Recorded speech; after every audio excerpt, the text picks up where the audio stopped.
Okay, 8:30 p.m. on a Wednesday night. It's Panther-Lair Show. YouTube.com/Panther-Lair.com. Chris Peak from Panther-Lair.com. You know the website, Panther-Lair.com, Pittsburgh.rivals.com, and all that jazz. Most comprehensive source of Pitt sports news on the internet. We talk about Pitt sports all the time, all day, every day. Panther-Lair.com, Pittsburgh.rivals.com, and of course message boards. There's conversation going on there all day. I mean, all the time, literally 24 hours a day, 7 days a week. We'll bring in Jim Hammett soon, of course, from the site, but I mean, he probably would say the same thing. I mean, it's no matter when you check the website, there are new posts, new threads, new comments, new reactions, new questions, people talking about Pitt sports. If you're a Pitt fan and you want to have conversations with other Pitt fans, which I presume you do, there's no better place to do it than the message boards at Panther-Lair.com, Panther-Lair.com, Pittsburgh.rivals.com. I think it's the best online community of Pitt sports fans. And then, of course, right here on YouTube, youtube.com/Panther-Lair.com. Like this video, subscribe to the YouTube channel. Put out video content almost every day of the week. Monday through Friday, we do a new morning Pitt video. We have this live show on Wednesday nights at 8:30. We have post-game interviews and post-practice interviews and practice highlights and all kinds of stuff that you can find on Panther-Lair.com. So you should come and check it out. Like I say, subscribe to the YouTube channel. When you subscribe, you can turn on the notifications for the YouTube channel. And then every time we post something new or we go live, you get a little alert sent to your phone. I mean, how convenient is that? That way you don't have to worry about forgetting about the live show on Wednesday nights or missing any of the videos that we put up there. youtube.com/Panther-Lair.com. Let's bring in our friend, Jim Hammett. He's here to hang out again, third week in a row. Jim, I don't even have my headphones on. Let's see. Am I going to get feedback if I just listen to you through my computer speakers? All right, say something and let's see if it's terrible feedback. Can you hear me? I can. Does it sound like there's a big echo? I can't tell. That's, Yeah, you're the worst person to ask. It would be, of course, I grabbed the wrong.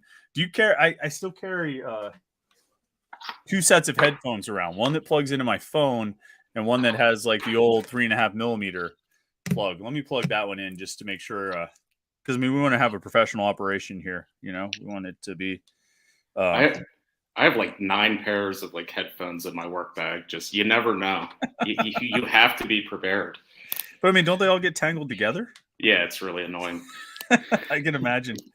I shortly before this show started, Jim, I was attending a performance of the Mount Lebanon Elementary School beginner band and advanced band tonight. So it was pretty exciting. That's why I've got a collared shirt on this evening, because I was out hearing a performance. But I bring this up not just to waste time, but I bring this up because the advanced band in their final number was none other than Sweet Caroline. And they actually were so excited about it that they played it twice. They actually did an encore for this 5th grade advanced band. And they just played Sweet Caroline again. And the band director encouraged everyone to sing along, you know, all the parents to do the bump, bump, bump part.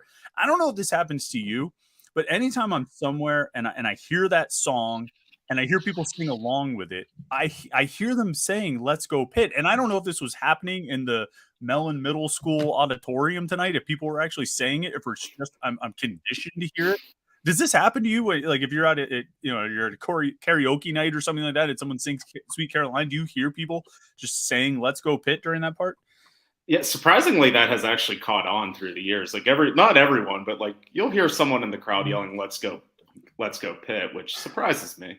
So it really has caught on. It's not just some weird like tick in my head that I just sort of like superimpose it. It's actually caught on, and Pitt fans have. I mean, would you even say they've embraced it? I would guess a little bit. I mean, it does feel like the most manufactured like tradition Pitt has ever tried to do, but it has caught on, and like obviously like the students love it. The stadium gets crazy, so I think that's usually about the time when I run and grab a coffee for the 4th quarter. So I'm never really around for it. But then they started changing it. They would play it at like random points in the game. You know what I mean? You remember Craig Meyer used to, when they stopped doing it automatically in between the 3rd and 4th quarter, Craig started tracking when they would play it, like the situation in the game or what was happening in the game when they would actually play it. So you can't rely on that to be between the 3rd and 4th quarter. And sometimes I almost think they should play it like early in the game, because if you wait too long, the game might get out of hand. And but even in blowouts, people still seem to enjoy it and get it. The song starts and there's an audible groan, certainly from the press box, and I think from the whole stadium. I think the whole stadium goes, ugh. But then they all sing along with it and they all get into it, and it's really loud, and people actually seem to enjoy it, right? I mean, is that your perception of it as well? Yeah, and it was kind of like when I was down in Charlotte a couple years ago for the ACC championship game the night before. Like Pitt had a sponsored event, and they played it at the brewery we were all at, and the entire place erupted. It was kind of crazy. So the song has carried on.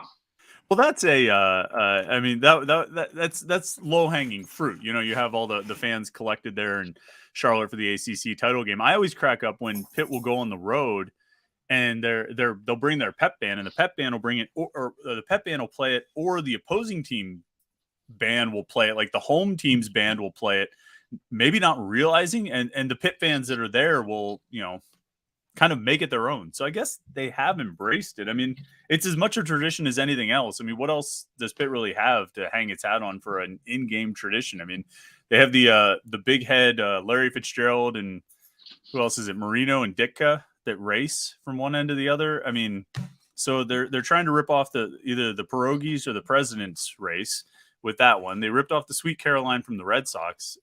I mean, is there anything? I don't even think they have anything that you would call organic or natural that they developed, right? No, it doesn't really seem that way, and I don't know if that's just a product of playing in an NFL stadium where everything's like kind of pumped in. I don't know. I think they've done a better job lately of like having the band more involved than just the pumped in music for sure. I wonder if there was anything in like the late 80s. I feel like the last like 20 or 30 years of Pitt, there's been a lot of like upheaval of traditions and trying new things and doing different things. I wonder if there was a fan who went to games at Pitt Stadium all the time in the late 80s and said, oh yeah, we always used to sing along to, I don't know. I mean, pick a random burning down the house or something like that. If they had some tradition or a I don't know, a Donnie Iris song or you know, Frankie Valli, who knows, like something from the 60s or something that they always used to sing along with. I wonder if there was an actual tradition that then was, you know, done away with when there were only 40 people going to the games in the 90s, and then they tore down the stadium. But I don't know. Do you have any suggestions? I mean, before we get into the really serious, important talk, do you have any suggestions on anything Pitt could do to create a tradition at Acrisure Stadium? Well, the one I'm thinking of, do they still do it whenever they do like the Alan Parsons, like Chicago Bulls music and the Panthers walking around and he like stomps on the other team's logo? I always loved that video. That was my favorite. Yeah, I agree about that. That actually, I mean, like, it's great that, like, as we talk about, you know, Pitt creating something of its own, you refer to it as the Chicago Bulls thing. So even that, but like, I did like the video. He would like, you know, the Panther would knock them all down. I don't think they do that anymore. I think they've done away with that. I don't even know if they still do the Alan Parsons project or if it's just the Thunderstruck, right? I think Thunderstruck is a pretty that's still a fixture, but I don't know. The last thing about traditions, and I don't know if anybody else even knows about this because few of them are actually in the stadium when it happens, but they call it the jungle. You know what the jungle is? It's the thing the players do when they come out on the field and they get all bunched up, and then they link arms and they march out there and they get all hyped up and they get fired up and they run out onto the field, and it's big, but there's like 42 people in the stands when it happens. Do you know this? You know this what I'm talking about, right? They do it like before their half-hour warm-up, so you're right. No, nobody's in the stadium, but like they pump up the music and the people that are there kind of get into it. But yeah, I never really knew. I didn't know it was called the jungle. I just learned this. Yeah, I learned this in the last like year or two. I think that's what it's called. But the other thing too, like nobody's in the stands, but then they like do all this thing. They get all pumped up. They're ready to run through a wall. They're so fired up, and then they go out and do some warm-up drills.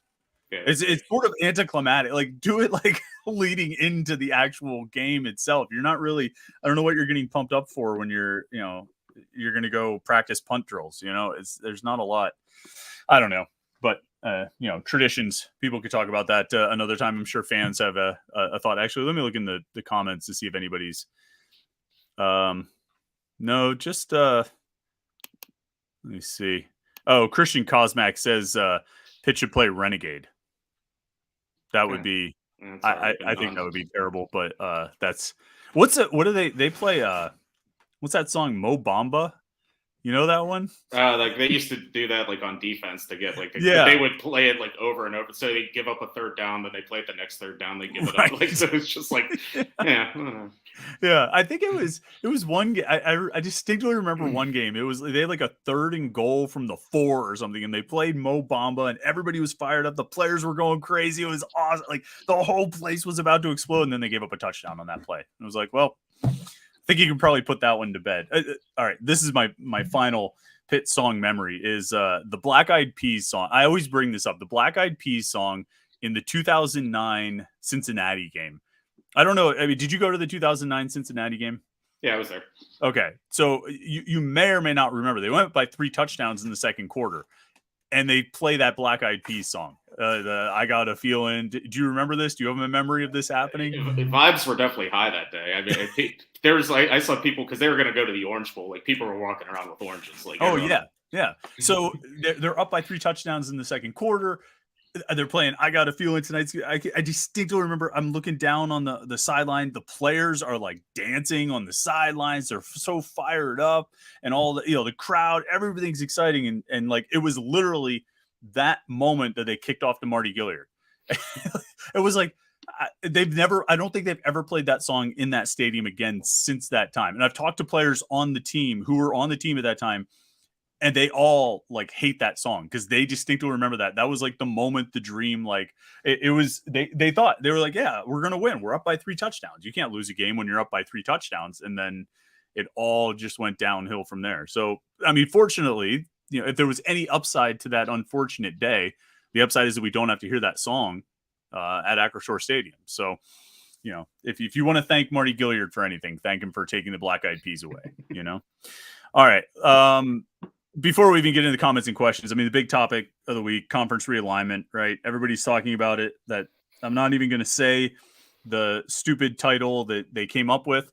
Actually, we'll refer to them as the 7 Samurai because that was what the movie was based on. The Magnificent Seven was a freaking remake of the 7 Samurai, but I digress. I didn't feel like any of the reports or rumors that came out this week were necessarily all that new, right? I mean, we've known that Florida State and Clemson want to go. We know that Miami and Carolina think they're part of that deal. We know that for some reason Virginia thinks it's involved, and maybe NC State as well. Was there any, and then it all just seemed to go away as quickly as it came out. I mean, did you have any kind of reaction to that at all? I mean, were you surprised to see this? I felt like it was just sort of rehashing stuff that's already been talked about a lot. Yeah, but my whole thing is with anytime a school switches conferences, it just happens. There's no forewarning. There's no like all of a sudden Oklahoma and Texas are in the SEC or USC. Like they were all bombshells. They came out of nowhere. It never started with Texas and Oklahoma publicly trying to get into the league. If they can do it, they just go and do it. And that even goes back to Pitt and Syracuse when they joined the ACC. If you remember that was at halftime of the Pitt-Iowa game out in Iowa. Yeah. Like it just flashed on the bottom line. Like without any warning. I don't know if you recall that, but like, did you get any sense that it was coming, or it just kind of happened? I was out at Iowa that day, and it started getting reported that morning, like the morning of the game. It started, report Pitt and Syracuse are going to the ACC, and I distinctly remember I walked into the press box at Iowa, and there was this guy. His name was John Paquette. He was like media relations director for the Big East. And great guy, like really nice guy. And he would always make the rounds. He would be at a lot of Pitt games, and he was out there. And I walked into the press box, and I see him sitting there, and I'm just like, "Hey, John, how you doing?" He's like, "Well, Chris, we've had better days." And I mean that it was just like, oh, all of a sudden, wait, what the heck? But then you start like flashing on little memories, like went out to dinner the night before the game, and mutual friend EJ Borghetti, the SID media relations director at Pitt, out to dinner. There's a bunch of writers, and he's there, and he keeps leaving the table to go outside and take phone calls. And I'm like, oh, EJ, what's going on? He must be up to something. Probably got a player suspended or something like that. No, it was far bigger news than that. But you're right. And that's a point that I've made, a lot of times of like Florida State continuing to talk about this, I think is the surest sign that they have not found a way to get out. Because if they could get out, they would. I don't remember Texas and Oklahoma talking all that much 2 years ago. I don't remember USC and UCLA making as much noise as Florida State is making now, because they found a way out and they went. They didn't sit around talking about uneven revenue distribution and all this kind of. If Florida State had a way to go, they would go. And if Clemson had a way to go, they would go. And people will say, oh, lawyers can find a way out of this. Lawyers also put this together. The lawyers wrote the grant of rights. And like you said, if they could go, they would, right? Yeah, and I mean, like the whole thing is, it's going to be this way for a couple years. I mean, once the grant of rights and once 2036 comes along, there's going to be some moves made. There's going to be, people trying to make something happen, and maybe the SEC and Big Ten will get interested in expanding again. But the way this whole thing is written is nobody can get out of it, or else they would, like you said. So I mean, it doesn't really. It's kind of dark and grim that like the league is in this state for the next 15 years or whatever. But like that's what it is. So I don't really think anything's going to change. And like them, complaining publicly about wanting more money, but that's the truth of every Division I college. Everyone wants more money. Everyone wants a better TV contract. So yeah, the grant of rights was great in order to keep the ACC together, but like looking at the TV deal, there's such a big disparity between the other leagues, so it is kind of a weird spot right now. So I think everyone's just kind of stuck with it, for lack of a better term. Yeah, I would think so too. What do you think? If I said there was only one of these two scenarios, which one do you think is more likely? The ACC breaks up, a handful of teams go to the SEC, a handful of teams go to the Big Ten. The rest are sort of absorbed into the Big 12 or what have you. That's scenario one. Or scenario two, 6 or 7 of the top SEC teams, 6 or 7 of the top Big 10 teams, a couple teams from the ACC, a couple teams from here and there, just get together and form a 18-team power conference. Like 10 years from now, which one of those things do you think is more likely to happen?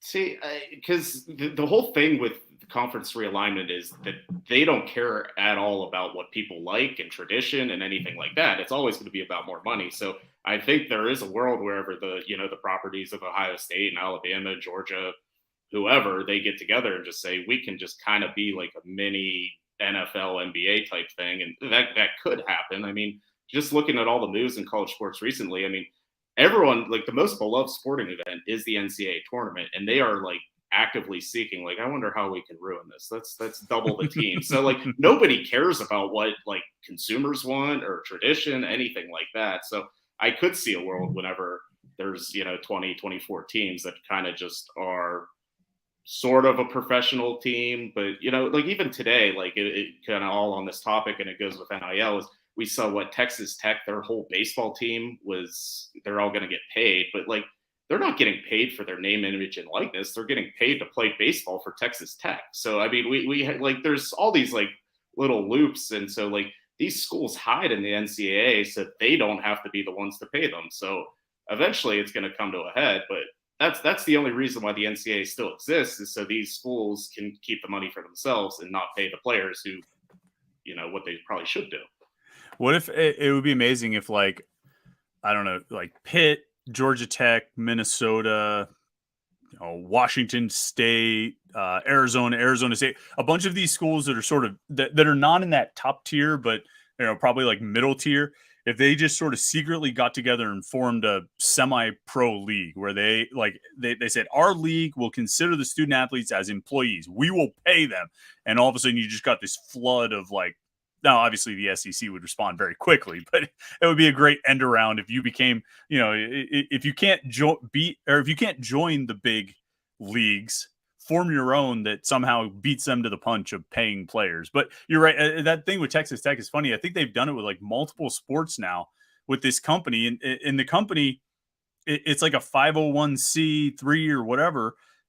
And it solely exists to just funnel money. I mean, it's a money laundering operation. It funnels money to the student athletes, and under no I don't even think there's a pretense of it being for some sort of endorsement. I'm sure the kids have to show up at like a golf outing or stand in front of a pickup truck or something like that every now and then and get their picture taken. But I mean, that's what it is, and it's a way to get money from the fans to the players and just put the money directly in their hands. And more and more, I mean, that's what these collectives are. And the schools that are able to do it the way Texas Tech is doing it right now are the ones that are the most effective at it. And the ones who aren't effective are probably the ones that aren't having as much success in the transfer portal and having much success in recruiting. So I mean, it ultimately just sort of feels like, all right, how long are you going to spend with this middleman? You know what I mean, of collectives, and at what point are you just going to cut out the middleman and put the financial burden on the schools? Maybe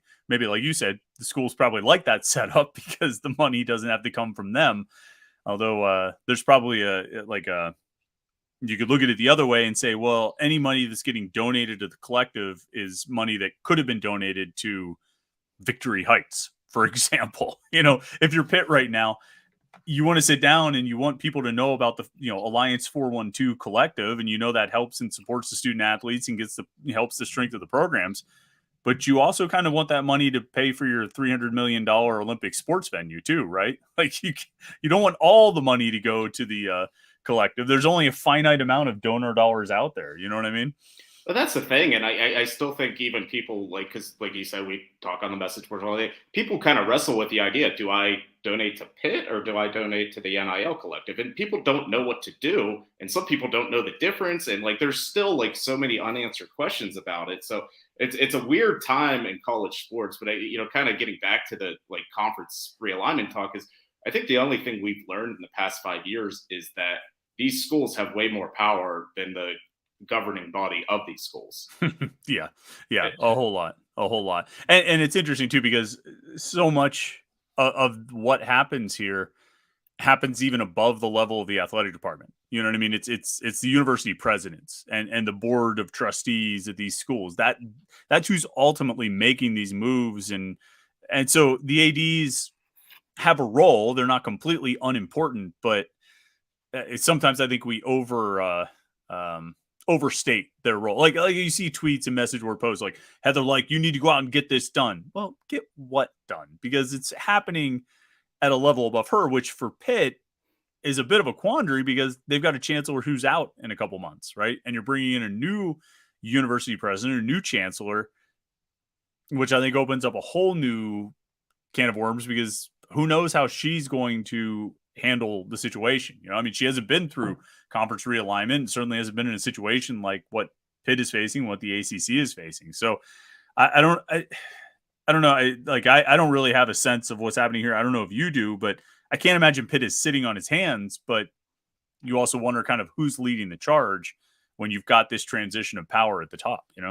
Well, I think like a lot of what's going on here is television based. So ESPN and CBS and Fox or whatever, they're calling the shots. So my whole thing is, if they're going to do one giant league for ESPN, which is going to be SEC, and Fox is taking the Big Ten, ESPN has like 70 channels and they have to fill airspace. So at some point, they're going to have to look at themselves and say, all right, we can have 20, 22 teams in the SEC, but we still have a lot of content to fill.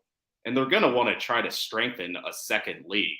So I guess that for Pitt's point is that there's going to be the two big leagues. Then what's the third league? And I think Pitt's going to be in the third league or whatever it's going to be, whether that's the Big 12, the ACC, or whatever gets left over. So, I mean, I think Pitt's eventually going to have a landing spot. I just don't know what it is. And I also don't know if it's imminent. I think that, we might be looking at kind of what it is for the next 10 years. Yeah. Somebody made a good point. They said, I forget where I read this. It might have been an article, it might have been Twitter message boards, but somebody was like, why would ESPN want to pay Florida State and Clemson $70 million when they're currently paying them $40? Like why would you want to give those schools an extra $30 million when you've got them on a pretty good deal right now that they're locked into, that they can't necessarily, they're not going to be ESPN doesn't have a lot of motivation to sort of make exceptions for schools like Clemson and Florida State when they've got them on the deal they've got them on now. So I thought that was pretty funny too. Our friend RJC Man 38, he's a super chatter. He chimed in with a comment before the show even started. He says, you'll have to help me decipher this. I'm going to put this up on the screen. Notre Dame will join, so Boston College has a conference. Unequal distribution using playoff dollars makes it too hard for them to say no. Add Stanford and Cal, and the ACC competes with the SEC and Big Ten. I guess I'll go piece by piece here. I just don't know about Notre Dame joining a conference. I mean, if they can get $70 million on their own, which I wouldn't be surprised if they could do, What motivation do they have? You know what I mean? There remains no motivation. And I think we've talked about this before. Notre Dame has shown they're not entirely motivated like money or motivated by money like the other schools are. I actually appreciate that about Notre Dame. They've been taking less money than they would get as a member of the ACC. They're motivated more by ego and pride and being pretentious, which carries its own weight, but I appreciate it because it's not just straight cash that motivates Notre Dame. But I don't think Notre Dame, whatever new TV deal they get, it's not going to be less than what ACC member schools are getting. So I don't see Notre Dame joining a conference, and I really don't know what Boston College has to do with it. Do you have any thought on that part of his comment? As a school that's been an independent forever, I don't see why they would care what happens to Boston College. Like if this next round of realignment happens and Boston College gets left in the dust, it has no bearing on Notre Dame whatsoever. Right. And then unequal distribution using the playoff dollars. He says it'll make it too hard for Notre Dame to say no. I do think that's probably the path the ACC will end up on, is unequal distribution. I mean, I think the commissioner kind of addressed it a little bit, said something, I don't know, just sort of acknowledged that it's being requested. I could see it. And quite frankly, it would make sense. I mean, if you do well, if you succeed, and whatever measure you want to put it on, either competitive success or the TV ratings draws, whatever you want to put it on. I do think Clemson should get more money than Pitt even. You know what I mean? Go back to, 2018. Pitt should have got a bigger chunk in 2018 than the rest of the Coastal Conference, and Clemson should have got a bigger chunk than Pitt. I think that's, I think you can reward competitive success, reward on-field and on-court success. Not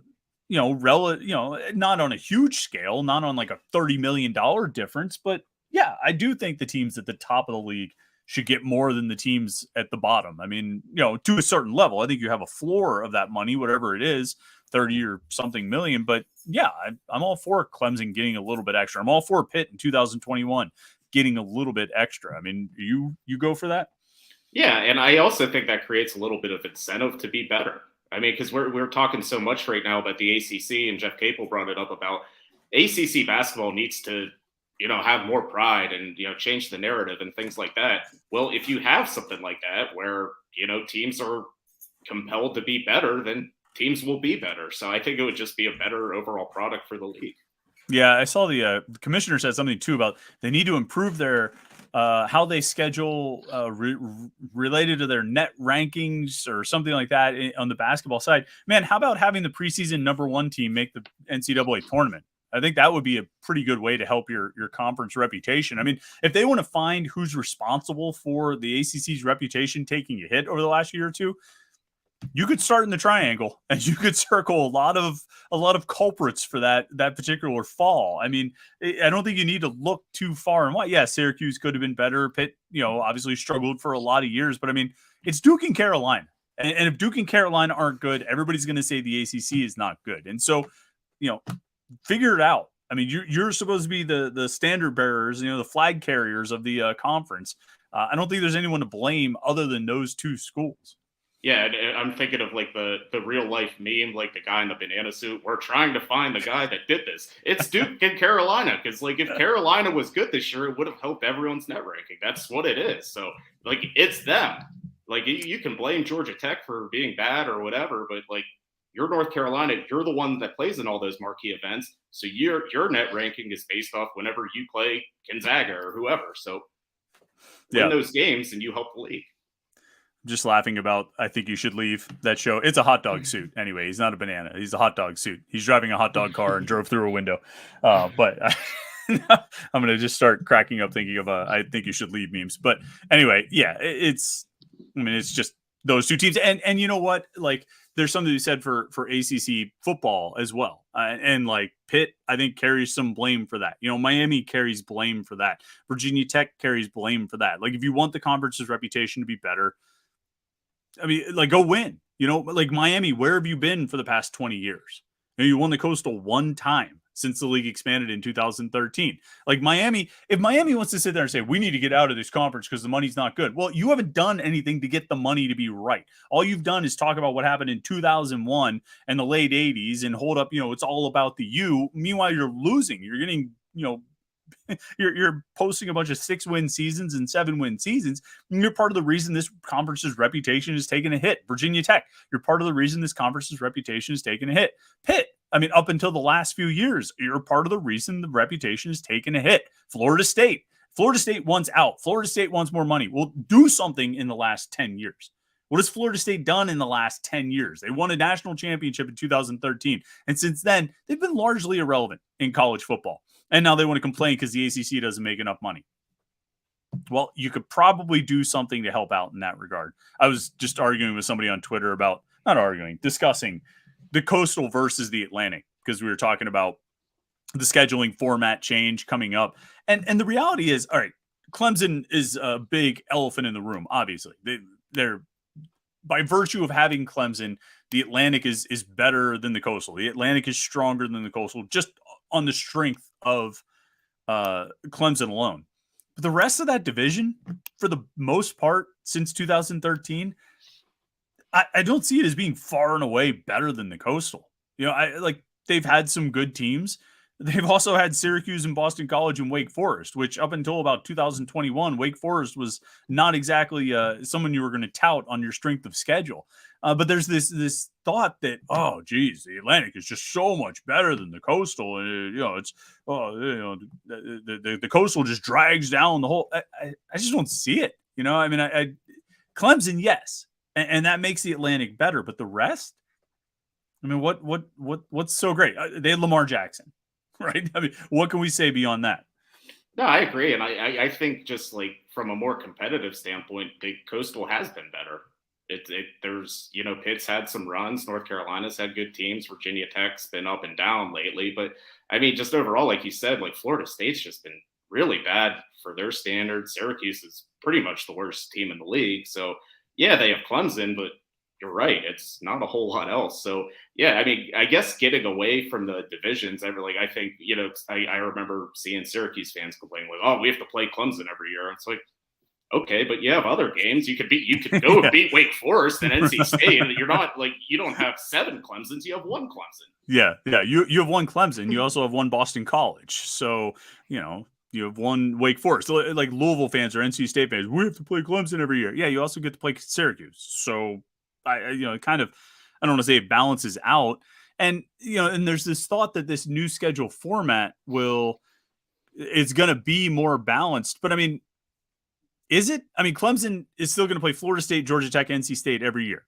It's I don't know. I kind of feel like the draw, I think when you look down, like who each of these teams has as an annual opponent, I mean, they're not evenly balanced because it's impossible to evenly balance a schedule for 14 teams that aren't going to play everybody every year. I actually think, and I forget if we might have talked about this maybe I talked about it on one of the morning pits last week, or maybe it was on the Wednesday night show. I forget, but Pitt's draw, of this new ACC format of Boston College, Syracuse, Virginia Tech as annual opponents. I don't know if you've looked through all 14 teams. I can't really find a more favorable draw of 3 annual opponents than Boston College, Syracuse, and Virginia Tech. I actually think Pitt got maybe the best draw, maybe except for Wake Forest. Wake Forest has Duke, Georgia Tech, and Virginia Tech. Duke seems to be on the rise, but I mean, I don't know. Is there a better draw than what either of those 2 teams? Yeah, I mean, I started looking through everyone's, and Pitt's is very favorable because Syracuse, they've won, 19 out of 23 against them. I think Virginia Tech, they've won 10 out of 14, and Boston College just isn't a very good program. So historically, Pitt is good against those teams for one, and it's not, none of them have like a great outlook right now.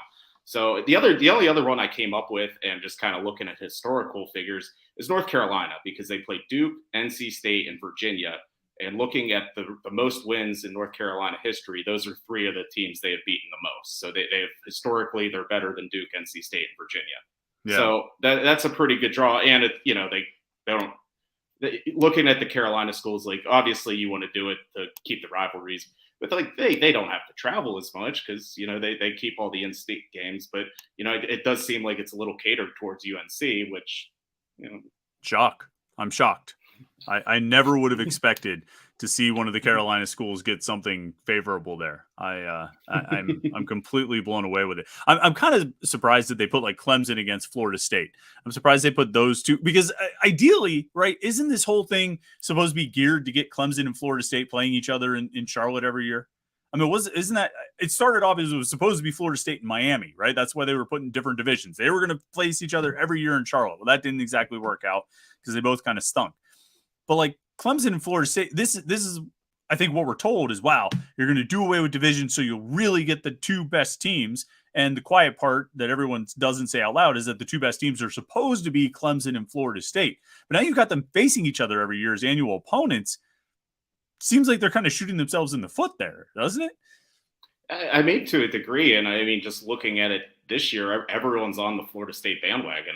Everyone thinks they're back, and some people have them as an outside playoff team. I'm not sure if I buy that just yet off of one good season after 9 mediocre ones. But yeah, I mean, you're right. It's supposed to be Clemson against Florida State. That's what this league is right now is designed to be. And I don't know if them facing off in the regular season, like, yeah, that's going to be a big draw. It'll be a college game day type game. And I mean, the other leagues, they thrive off those kind of meetings. But again, they're still with divisions. So yeah, that's different. Yeah, I guess that's true. I mean, you're creating a marquee matchup that it should be a marquee matchup every year. You're right. That's probably the rationale behind it is, okay, these are going to be the two best teams every year. So we'll have them face each other. But I mean, you're building in one loss. In an ideal world for the ACC, those are your two best hopes at a playoff spot. You're guaranteeing at least one loss for one of them. You know what I mean? Like you would want to come out of every season, I think, with both of those teams at 12-0, and they face off in the ACC championship game, and one of them's 13-0 and one's 12-1, and they both get to make the playoffs. That's the wet dream scenario for the ACC. Well, you're guaranteeing that won't happen because you're going to have a loss somewhere in there. But yeah, but the Big Ten doesn't do that. That's a two-team league, and Michigan and Ohio State can't play each other in the championship ever. Yeah, well, I guess probably the upside there is an 11-1 Ohio State can still get in the playoffs. Right, exactly. The loser of the regular season game can still go 11-1 and make the playoffs. Right, so that's the upside. But I don't think. I mean, I guess you could have that here. You could have 12-0 and 11-1. Only one of. But then if you had 12-0 and 11-1 in this scenario, they would then have to face each other in the ACC championship game, run the risk of a team taking two losses. See, they screwed it up by eliminating the divisions. See, they should have kept the divisions, let Florida State go 11-1 every year, Clemson go 12-0. Clemson beats the crap out of Virginia or whoever in Charlotte. And then Clemson and Florida State both go to the playoffs. See, they screwed it up. Yeah, I mean, like the ACC is always just going to put their all their eggs in one basket for one team. The Big Tens, they have saved themselves for the opportunity to have two teams. What's the meme? Galaxy brain. They're galaxy braining it. The ACC can't think on that level. But like, how many like Big Ten championship games are complete duds? Like, what was last year? Michigan, Purdue. Who wants to watch that? I mean, it's just like Purdue's the sacrificial lamb. Yeah, and I mean. That is kind of what the Coastal has been too. The who gets sacrificed at the altar of Clemson in Charlotte. And I like how there was this trend for a few years of in the college football playoff when there would be like an outlier that would somehow find its way in, like Michigan State did or Washington did, and they just fed them to Alabama in the first round. They got the crap kicked out. It was like, this is your punishment for having the audacity to think that you belong in the college football playoff. We will feed you to Alabama and you will learn your place again. I don't think they didn't do it with TCU though. Who did TCU play this year in the first round? Do you remember? Michigan.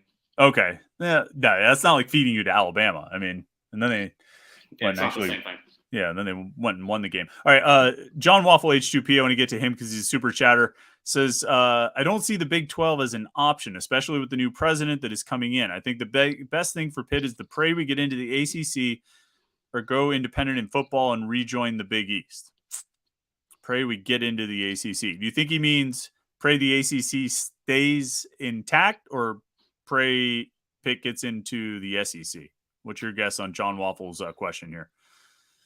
I don't see any scenario why the SEC would ever want Pitt. So I think the best case scenario is that the ACC, gets as strong as possible. Yeah. Does Pitt make more sense for the Big Ten or the SEC?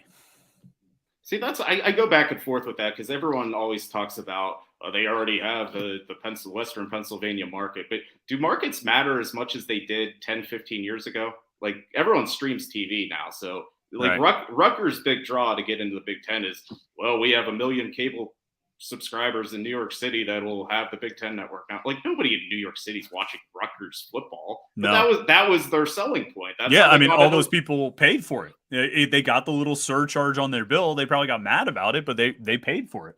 So that was their whole thing. So I'm just wondering, like, do TV markets matter as much? And if they don't, then I think Pitt does make sense for the Big Ten just because it creates more compelling games for Penn State, Ohio State. I mean, Pitt's halfway in between Ohio State and Penn State. It'd be kind of cool to, have those games played every year. Yeah. Yeah. I mean, if markets matter, then Pitt in the SEC makes sense, right? I mean, that's an area the SEC doesn't really have. It doesn't really have a presence in this market if markets matter. I think you're right. I mean, I don't even know how I don't think they've figured out how to sort of quantify and put a price and a value on what a team brings or what a program brings or what an organization brings in terms of streaming capital. You know what I mean? Like, I don't think they've figured out how to put money on that. I don't even know if they figured out how to sell ads for it. I think it's very much in a transition period, and I don't know. It doesn't. I come up with more questions than answers when I start going down that path. I would like. I mean, the last thing on this, and then we'll move on to some other things. Do you have a preference? Like, I would like to see Pitt in the Big Ten. If they were going to move conferences, I think the ACC is fine. I think the Big Ten is a great fit geographically, culturally, historically. It fits. I would love to see Pitt as a member of the Big Ten going to these places like Columbus and Ann Arbor and East Lansing and Happy Valley and all that, and Piscataway, hotbeds of college football history. That would be my preference. What's your personal preference on it? I mean, my preference would also be the Big Ten, and like maybe it's because I'm traveling to more road games lately, but I've noticed that Pitt fans are traveling better, and I think it's because the ACC has some pretty good, reasonable driving distances, like a quick trip down to Charlottesville or Durham or whatever. Yeah. And I think you can continue that in the Big Ten because you have Maryland, you have Rutgers, you have Penn State, you have all these schools that are okay. That's a quick weekend away, and I think Pitt fans have kind of embraced that. And I maybe I'm wrong in my assessment, but it seems like Pitt fans are traveling a little bit better, and I think the ACC has a part to do with that. Yeah, the success helps too. I mean, I think that's part of it, that they're giving a more compelling product, and the ACC championship game was a huge. I mean, you could even compare 2018 to 2021, and a good amount of fans showed up in Charlotte in 2018. It was important. Did you go down for that game? Were you for the 2018 ACC championship game? I did not sit in the rain. Yeah, exactly. That's what I was going to say. It was a downpour, and it was a pretty miserable weather. But even just comparing those 2 years, and I think there's probably reason for more optimism in 2021, rightfully so. The weather was better in 2021, and a lot of that. But I think it's to your point. I think fans are traveling better, partially due to success, and probably partially due to proximity. And I think that would carry over, like you say, even more with the Big Ten. I mean, people would absolutely drive to Columbus, if it was playing at Ohio State every other year, and, certainly to State College. From Johnstown, what State College isn't closer than Pittsburgh to Johnstown, is it? I don't know my geography well. It's like mileage, it's probably closer to Pittsburgh, but distance, because like I think the highways like to State College are a little bit better than old Route 22 in Pittsburgh. But State College, it's about an hour and a half each way. Oh, okay. Yeah, 22 is terrible. 22 is one of the worst roads to drive outside of like the obvious things like McKnight Road or 51 or something like that, West Liberty Avenue. Like 22 is just terrible. Once you get to 99, it's great. I mean, you just set it to 75 and you go once you get past Altoona. But real quick before we move on to some of the other comments, some of the other questions, some of the other topics, I got to talk about our friend Chris Gates, of course, the Wednesday Night Live show, as always, sponsored by Chris Gates Fitness. You guys know Chris by now. He's an online fitness coach from Pittsburgh. He works with people all over the world to chase their fitness goals, whether it's building muscle, burning fat, or just creating some healthy lifestyle habits. Chris can really help.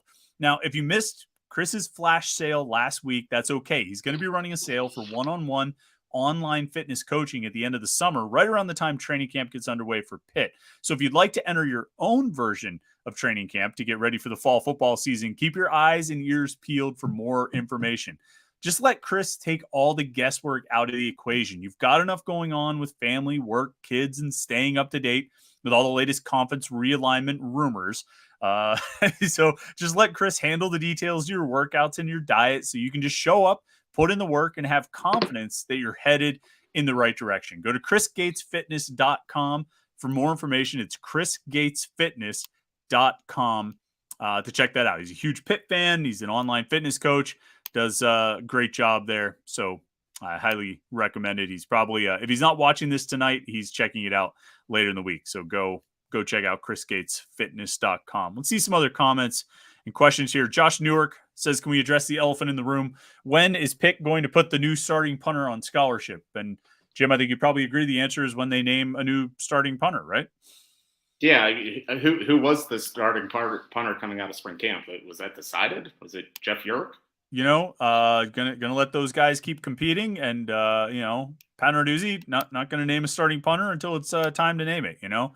Maybe midway through, since they really kind of like they didn't do a great job at pretending about the quarterback competition this year. They really didn't. I mean, there were like multiple times like Pat Narduzzi said something about like Christian Bear and what's his name, Nate Yarnell were competing for the number 2 job. I was like, wow. Did you just say what I think you said? Did you basically just say Phil Dracovic is the number 1 quarterback? You're not supposed to say that until like the 3rd week of August. So they didn't do a good job of keeping that one under wraps.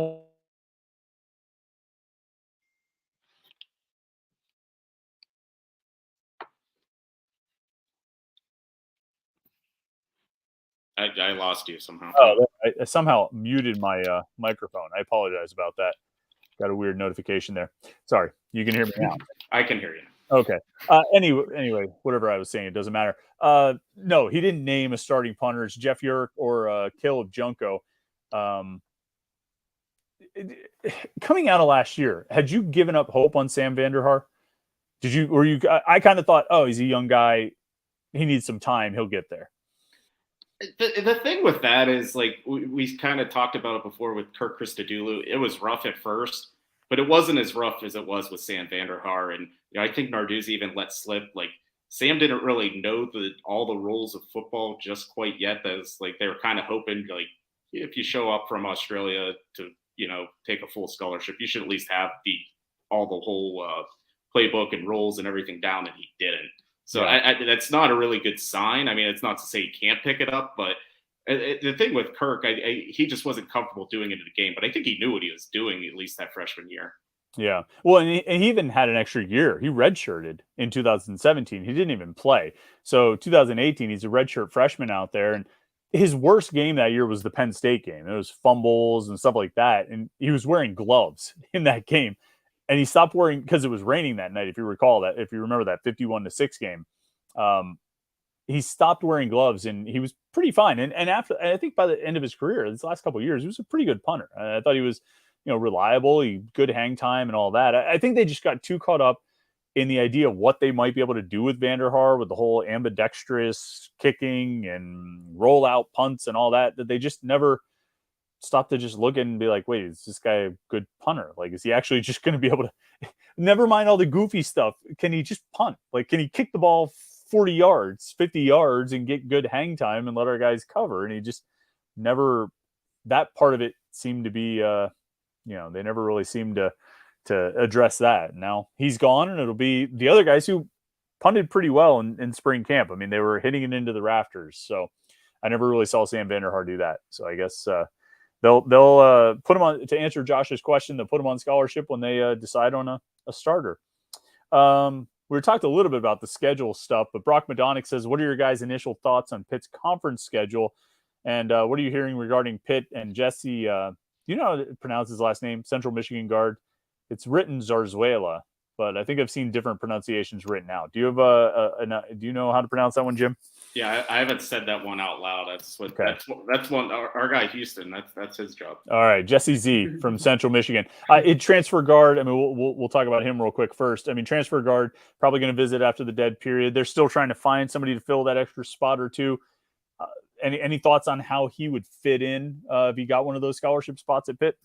I mean, I think it's kind of like what we talked about last week. It's just another veteran guard, another threat on the outside, someone that can kind of help these young guards kind of understand the college basketball landscape. So I think he would be a good fit, but obviously we've seen that, he's visiting Oregon and Notre Dame reached out. And so, at this time of year, whenever there's not new names going into the portal, everyone's stock kind of raises. You might not be as good as what your offer sheet says you are, but everyone's kind of scrambling at this point.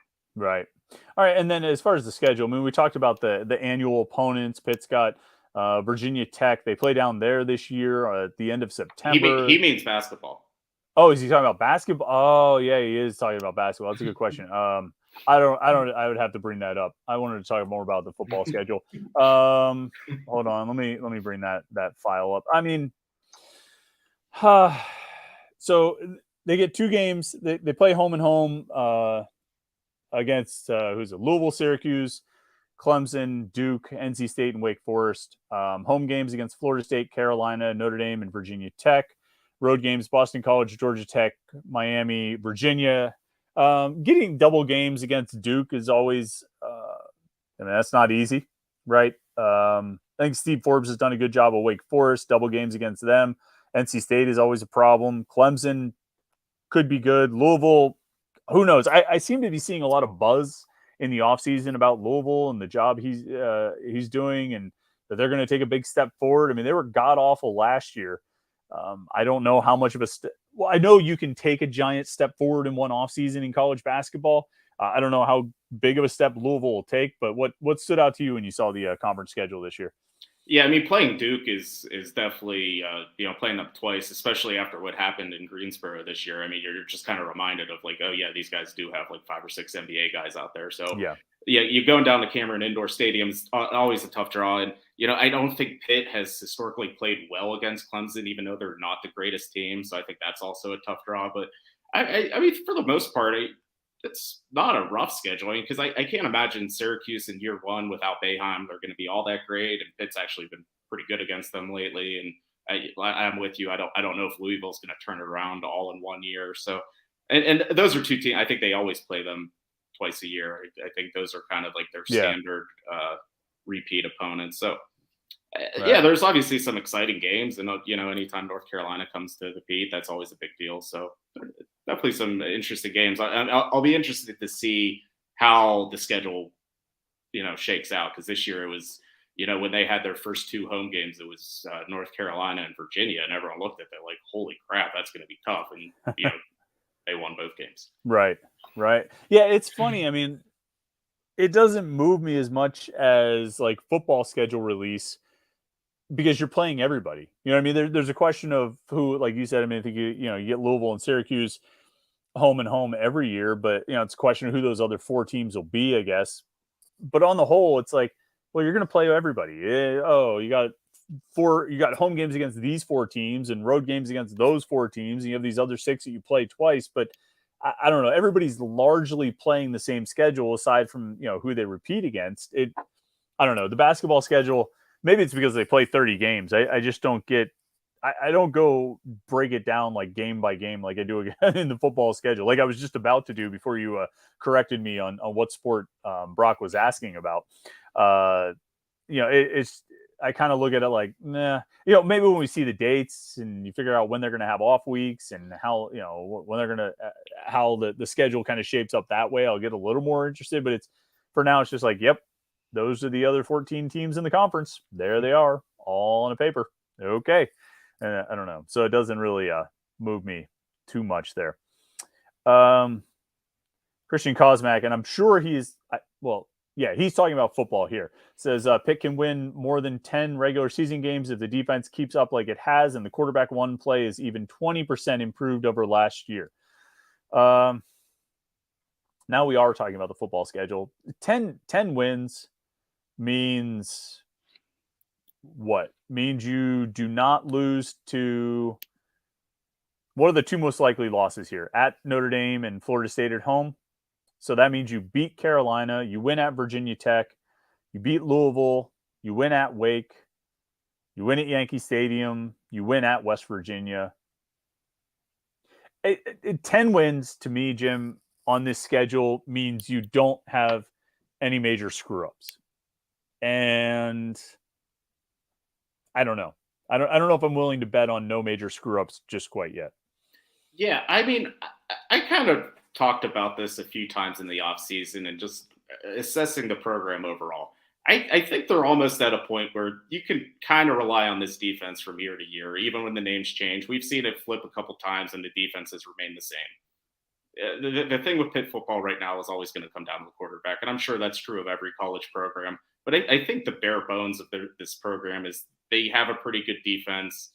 They usually have a pretty good running back offensive line situation. It's always going to come down to, can they throw the ball enough? And I don't know if they can this year. And that's obviously the $1 million question for the whole season. Yeah. I think it's even more this year. I think you're right. I mean, they tend to just reload on defense and the defense carries it over, but they are replacing a lot of guys this year. I would have to go back and look at the last time they had to replace like 6 starters. You know what I mean? It's 6 starters at the level of Kalijah Cansey, Servassier Dennis, Brandon Hill, Eric Howard. I mean, it's not. It was just 2020 though. Rashad Weaver, Patrick Jones, DeMar Hamlin. It was like they had 6 guys drafted that year. Yeah, that 21 defense kind of picked up. That's true. That's a good point. It was kind of weird. It just happened. Yeah. It's a good point. They did. I don't know. I still, for whatever reason, and maybe I had this feeling going into 21 as well, I feel like there's going to be a period of adjustment early on for the defense, which means it's just going to be more pressure on the offense. You know what I mean? The offense can't have 21-point games, 24-point games, 18-point games. Like, they can't have games where they score less than 20 points. And they really shouldn't have games where they score less than like 24 or 27 points. Even that's on the low end of what's realistic. I don't, at some point the offense is going to have to carry its share of the load. And the one time that I would say the offense actually carried its share of the load was 2021. And you look what happened. I think probably to your point, they pretty consistently have a championship level defense. It's just that, 2019, great defense. And the offense was just garbage, right? They scored like 12 points against Miami. They lost to Boston College. It was funny when you were like going over, how many, Pitt's won X out of the last X against Syracuse and X out of the last X against Virginia Tech and Boston College. Well, they've been, we have to, they just haven't been good because what? Pitt's lost the last 2, right? They lost in 19 and 20. Yeah. They haven't played them since then, have they? Am I forgetting a game the last 2 years? No, it was 19 was like the season. It was the finale, and everyone's like, if they win, they'll get a little bit better bowl, and they didn't, so they ended up in Detroit. Yeah. And 2020 was they were up big, and was there a missed extra point? There was a missed extra point in overtime. Yeah. And that was the game when Kenny Pickett got hurt. They lost to Phil Dracovic up there. So yeah, you couldn't do the Pitt has won the X out of the last X. They won in 2014, so they beat him that year. 2014, they won that game. But nevertheless, getting distracted. I forget. Championship level defense. I think they had a championship level defense in 2019, and they still went 8-5 because the offense was crap. They had, I think, for the most part, a championship level defense in 2020. But they end up going 6-5, probably for a lot of reasons, but not the least of which was some offensive issues. The offense finally caught up in 21, and look what happens. It's like the best season in 40 years. Last year, they're back down to 8 wins in the regular season because the offense fell off again. And so I don't know what the answer is. I don't know if it simply comes down to quarterback play. That was certainly the difference in 2021. I don't know if it's changing coordinators. I don't know what the secret recipe is, but you'd like to think that, Pat Narduzzi at least understands, like, hey, that year when we had a great offense, we went out and won like 11 games. We were one, we were a top 15 team in the country. You would like to think, Yeah, and last year whenever he made his comments about Mark Whipple and like he got dunked on, like rightfully so by the national media. It's like this Pat Narduzzi hates scoring, and he just it. But he deserved that a little bit, even though the circumstances of Whipple leaving weren't that simple. But yeah, I don't understand. Like and we got to wrap up here, but I mean, you just had the most successful season in 40 years, and pretty much almost exclusively, almost entirely because of your offense. Like, you don't need to dump on the guy. You actually don't.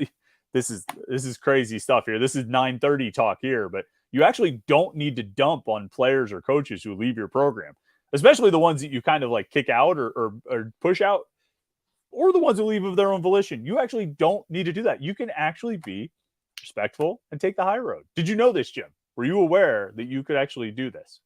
No, I thought whenever your backup tackle transfers to Duke and you accuse him of stealing signs, I thought that was just normal of every.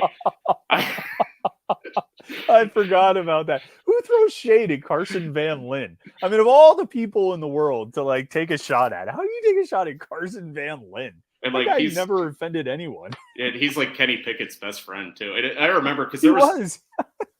Have you been to Duke for like a post-game press conference? Yeah. It's a shed. So it's like me and McGonigal and Narduzzi. And we're just like, did he just say that?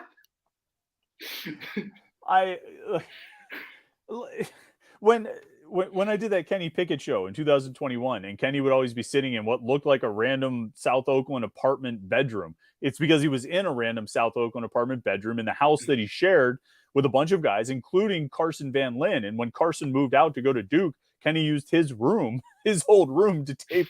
That's where he would be when we would do that show. So that's how close Kenny was. Maybe he left like a playbook in there after one of our videos or something, and Carson grabbed it and took the signs. But I forgot about that. I'm taking shots at Carson Van Lin. I mean, Keaton Slovis too. I mean, say what you want. I mean, the guy didn't play well, even if he wasn't a good leader. It's nothing to be gained. It just didn't work out. Yeah, you just okay. Good luck to him. We're moving on. He's moving on. We hope everybody has a good time. But all right, let's bag this one. Jim, I appreciate you jumping in here as always. It's been fun, and we'll have to do it again. You have any final words for the people? No, I think we covered just about everything tonight. We kind of went all over the map today, but I thought that was a quick hour. I didn't realize it was 9:30. Yeah, it flies by. It's always the hardest thing is like once the show ends and then I have to like write a little blurb on YouTube. I'm like, wait, what the hell did we talk about? I don't know. The last thing I remember talking about is pot shots at Carson Van Lin. So I don't think I can put that in the headline of the video, but we'll have to go back over it. But all right, Jim, the people know Panther-Lair.com. That's the website for all the pit news, so they should go check it out, Panther-Lair.com. We'll have lots of content again tomorrow. But thanks to everybody for tuning in tonight. Jim, thanks to you for coming and hanging out. And you guys have a good week. We'll talk to you tomorrow morning for the morning pit right here on youtube.com/Panther-Lair.com.